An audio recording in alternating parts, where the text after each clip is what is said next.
Hello, I'm Dr. Susan Marra, and this is Dr. Marra's Medical Minutes, and this is Juju, my 13-week-old French Bulldog, who's just learning how to be an office dog. Today we're going to talk about hypercoagulable blood.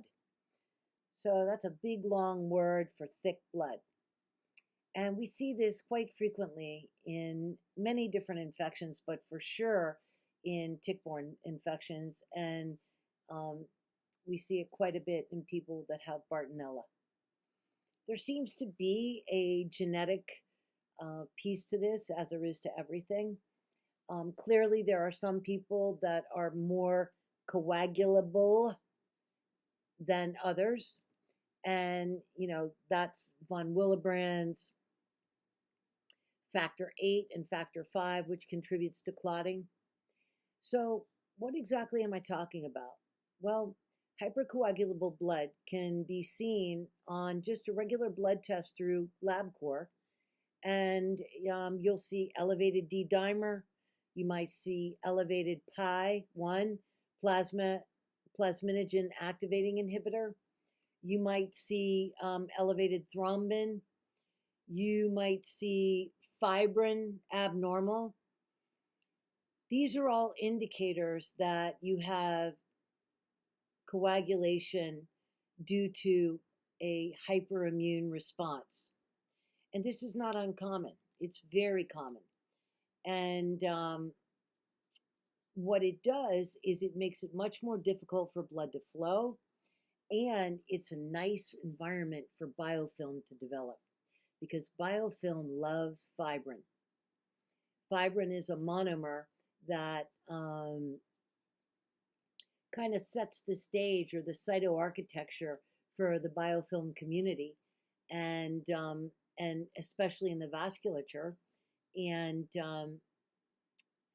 it makes it, a nice, soft, cushy space for the organisms, particularly Bartonella, to live. So how do we deal with that? Well, we can use proteolytic enzymes like Lumbrokinase, Nattokinase, Serrapeptase, Bromelain, and sometimes I have to use sublingual heparin. Heparin is a blood thinner, and it dissolves the fibrin, and it can be very, very helpful. It can be a game changer.